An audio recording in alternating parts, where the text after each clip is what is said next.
이스라엘에 관한 여호와의 경고의 말씀이라. 여호와 곧 하늘을 펴시며 땅에 터를 세우시며 사람 안에 심령을 지으신 이가 이르시되 보라 내가 예루살렘으로 그 사면 모든 민족에게 취하게 하는 잔이 되게 할 것이라. 예루살렘이 에워싸일 때에 유다에까지 이르리라. 그날에는 내가 예루살렘을 모든 민족에게 무거운 돌이 되게 하리니 그것을 드는 모든 자는 크게 상할 것이라. 천하만국이 그것을 치려고 모이리라. 여호와가 말하노라. 그날에 내가 모든 말을 쳐서 놀라게 하며 그 탄자를 쳐서 미치게 하되 유다 족속은 내가 돌보고 모든 민족의 말을 쳐서 눈이 멀게 하리니 유다의 우두머리들이 마음속에 이르기를 예루살렘 주민이 그들의 하나님 만군의 여호와로 말미암아 힘을 얻었다 할지라. 그날에 내가 유다 지도자들을 나무 가운데에 화로 같게 하며 곡식단 사이에 횃불 같게 하리니 그들이 그 좌우에 에워싼 모든 민족들을 불사를 것이요 예루살렘 사람들은 다시 그 본 곳 예루살렘에 살게 되리라. 여호와가 먼저 유다 장막을 구원하리니 이는 다윗의 집의 영광과 예루살렘 주민의 영광이 유다보다 더하지 못하게 하려 함이니라. 그날에 여호와가 예루살렘 주민을 보호하리니 그 중에 약한 자가 그날에는 다윗 같겠고 다윗의 족속은 하나님 같고 무리 앞에 있는 여호와의 사자 같을 것이라. 예루살렘을 치러 오는 이방 나라들을 그날에 내가 멸하기를 힘쓰리라. 내가 다윗의 집과 예루살렘 주민에게 은총과 강구하는 심령을 부어주리니 그들이 그 찌른 바 그를 바라보고 그를 위하여 애통하기를 독자를 위하여 애통하듯 하며 그를 위하여 통곡하기를 장자를 위하여 통곡하듯 하리로다. 그날에 예루살렘에 큰 애통이 있으리니 무기또 골짜기 하다드 림몬에 있던 애통과 같을 것이라. 온 땅 각 족속이 따로 애통하되 다윗의 족속이 따로 하고 그들의 아내들이 따로 하며 나단의 족속이 따로 하고 그들의 아내들이 따로 하며 레위의 족속이 따로 하고 그들의 아내들이 따로 하며 시므이의 족속이 따로 하고 그들의 아내들이 따로 하며 모든 남은 족속도 각기 따로 하고 그들의 아내들이 따로 하리라. 우리는 어려운 일에 맞닥뜨려 상황이 어렵게 되면 그 상황 자체가 아예 없어졌으면 좋겠다, 이렇게 생각하기도 하고, 또 성도 입장에서는 이 상황이 아예 없었던 일이 되면 좋겠다라고 기도하는 경우도 있습니다. 그런데 그 일을 통해서 주님의 보호, 회복의 손길을 경험하게 해달라고 기도하는 것이 올바르고 더 중요합니다. 그 상황이 없어지기를 기도하는 것이 아니라 그 상황 속에서 내가 주님의 보호하심을 받게 해주십시오. 주님의 회복의 손길을 내가 경험하게 해주십시오. 그렇게 기도하는 것이 중요합니다. 오늘 하나님께서 어제 11장에서는 지도자들이, 올바른 지도자가 바로 세워지지 못했을 때 이스라엘이 얼마나 고통당하고 괴로움을 당하는지를 얘기를 하셨어요. 그리고 12장에서는 이제 진짜 회복이 뭔지를 말씀을 하세요. 진짜 회복이 뭔지. 1절부터 4절을 보면 회복을 얘기하시는데 이스라엘의 경고부터 시작을 했어요. 경고를 하십니다. 그들을 회복시키시기 전에 다른 나라들이 이스라엘을 침략할 것이기 때문에 이 말씀을 먼저 하십니다. 하지만 그 결과는 그 이스라엘을 침략한 나라들이 이스라엘을 정복하지 못하고 오히려 침공했던 그들이 이스라엘 때문에 비틀거리고 넘어지고 눈멀게 될 것이다 라고 예언을 하십니다. 왜? 하나님이 자기 백성을 보호하시기 때문이다 하고 선포를 하세요. 여러분, 하나님의 백성인 우리는 어려움을 당해도 그것이 영원하지 않다라는 것을 기억하고 있어야 됩니다. 인생 속에서. 예수 믿는다고 해서 삶의 어려움이 다 없어지느냐? 무조건 복만 받느냐? 그 복이 어떤 복이냐? 우리는 그걸 잘 알아야 돼요. 성도의 삶에도 어려움은 똑같이 있습니다. 어려움이 사라지지는 않습니다. 하나님 섬긴다고 해서 모든 곤란이 사라지고 위협으로 벗어난다, 그런 건 아니에요. 그런 기도를 만약에 한다, 그 기도는 사실 성경적이지가 못해요. 하지만 믿는 자가 어려움을 당할 때 하나님은 그를 회복시키시고 지키시고 보호하시고, 오히려 하나님이 자기 백성에게 어려움을 주실 때가 있어요. 그 이유는 죄 지었을 때 회개하고 돌아올 기회를 주시는 거고, 그렇게 해서 더 강해지기를 원하시는 사랑하는 마음에 연단의 환난을 주실 때가 오히려 있습니다.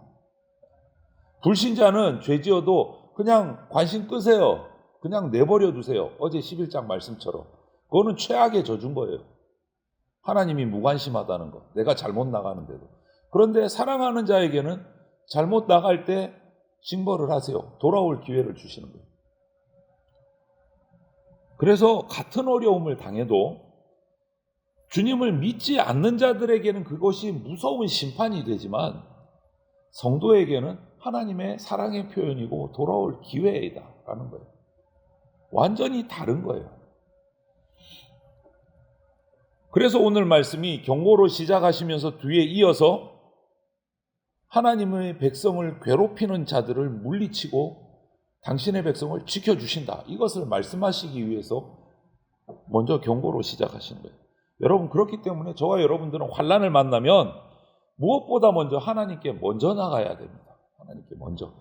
투덜투덜 낙심하고 다른 데서 방법을 찾는 것이 아니라 하나님께 가장 먼저 나가서 기도해야 돼요. 힘의 원천인 하나님과 연결되어 있으면 어떤 세상의 강한 대적도 우리는 이길 수 있습니다. 하나님과 연결되어 있습니다. 여러분 생각해 보세요. 아무리 아름다운 꽃나무가 있어도 그 나무가 줄기와 가지에 아름다운 꽃들이 피어 있어도 뿌리와 단절돼 버리면 순식간에 말라서 죽습니다. 뿌리와 끊어져 있습니다. 단절돼 있습니다. 마찬가지예요. 복의 근원이신, 힘의 근원이신 하나님과 성도가 연결되어 있어야 우리는 형통하다. 하나님과 연결되어 있어요.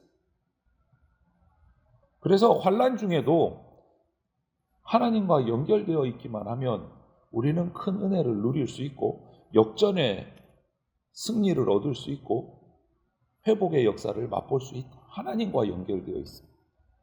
그것이 진짜 회복의 길이에요.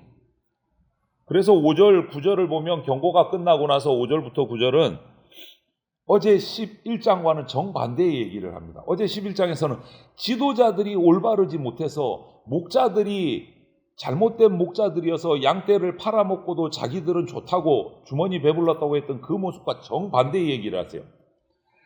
지도자들이 타락해서 우상숭배에 앞장섰을 때 이스라엘은 무너질 수밖에 없었습니다. 그런데 지도자들이 다시 믿음을 회복하니까 상황이 180도 달라졌어요. 백성을 죄에 빠지게 했던 그들이 이제 주변의 대적들의 공격을 막아내기 시작합니다. 바로 서니까. 하나님의 능력을 덧입어서 공격을 막아내기 시작하는 거예요. 오늘날 우리도 하나님을 대적하는 세력에 공격받고 살아갑니다. 오늘 하루도 수많은 미혹을 저와 여러분들은 각자의 생활 속에서 받을 겁니다. 이때 두려움, 근심에 쌓여 있지 말고 내 힘의 근원이 되시는 하나님을 신뢰해야 돼요. 하나님께 붙어 있어야 돼요. 우리는 연약합니다. 우리만 두고 보면. 하지만 우리와 함께 하시는 하나님은 그 어떤 세력보다도 더 크시고 능력이 있으신 분이십니다. 환난 가운데 좌절하지 말고 오히려 하나님의 영광을 드러내는 기도를 하셔야 됩니다. 하나님 편에 서셔야 돼요. 세상 사람들은 자기 스스로 뭔가 힘을 키우고 권력을 가지고 자기가 위에 서려고 하지만 진정한 힘은 하나님께로부터 나옵니다. 진정한 힘은. 교회를 또 교회의 성도들을 교회의 지도자들을 새롭게 하시는 분은 하나님이십니다. 그 누구도 아닙니다.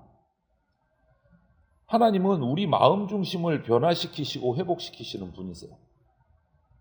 그래서 우리가 영적 전쟁에서 승리하는 비결은 딱 하나입니다. 하나님을 의지하는 것. 하나님께 뿌리 내리고 연결되어 있는 것. 그것이 영적 전쟁에서 승리하는 비결입니다. 오늘 그렇게 빗나갔던 유다의 지도자들이 정신 차리고 하나님께 뿌리 내리고 하나님께 붙들림 받았을 때 주변의 그 어떤 나라들도 이 유다를 예루살렘을 함락할 수가 없었어요. 교회도 마찬가지입니다. 성도도 하나님께 붙들리면 영적으로 막강한 힘을 발휘를 합니다. 하나님께 붙들리면.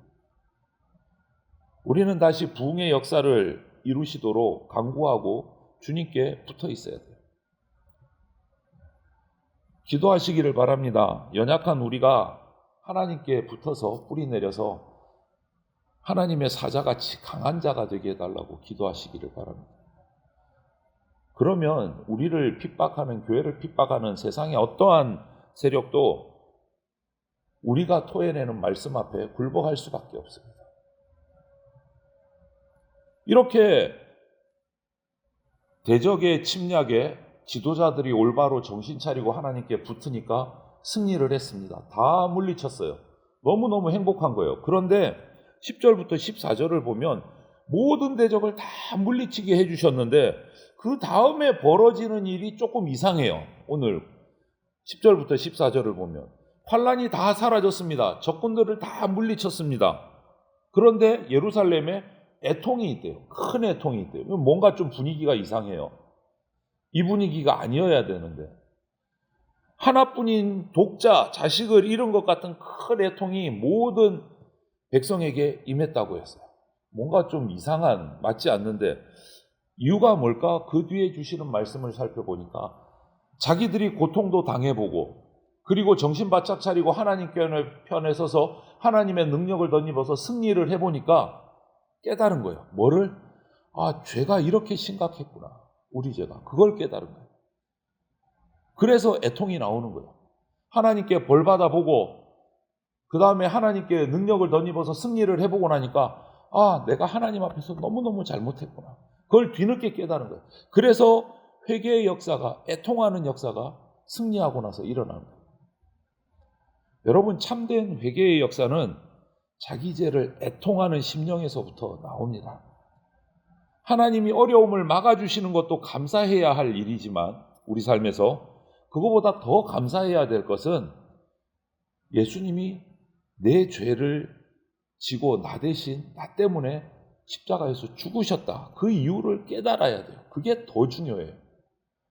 애통할 수 있는 마음을 하나님이 부어주신 것에 감사해야 돼요. 그게 하나님의 진짜 은혜예요. 그래서 오늘 10절에 뭐라고 표현합니까? 내가 다윗의 집과 예루살렘 주민에게 은총과 간구하는 심령을 부어주리니, 이렇게 은총과 간구하는 심령을 부어주리니 이렇게 말씀하세요. 그러고 나니까 애통이 터지는 거예요. 그때 우리가 잘못해서 이렇게 고통을 당했구나. 하나님이 우리를 안 지켜주신 게 아니고 우리가 죄를 지어서 그 징계를 받았구나. 그것을 깨닫고 나니까 애통이 나오는 거예요. 여러분, 세상은 자신에게 필요한 것, 자신에게 이득되는 축복만 구합니다. 하지만 하나님의 백성인 저와 여러분은 애통하는 마음을 구하셔야 돼요. 오늘 10절 말씀에 이스라엘 백성에게 부어주신 것과 같은 은총과 간구하는 심령을 주님 제게 부어주시옵소서.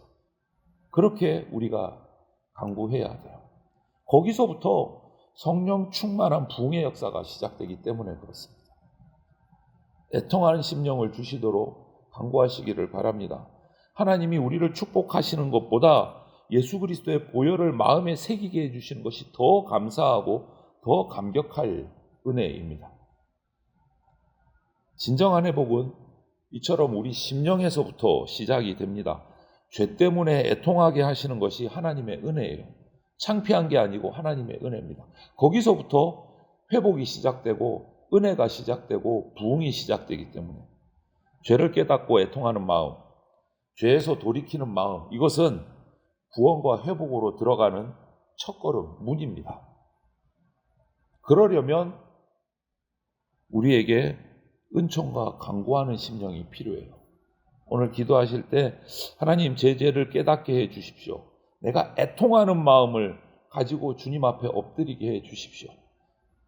그렇게 해서 상한 심령을 가지고 주님께 나아가는 저와 여러분들이 다 되시기를 주님의 이름으로 축원합니다. 아멘.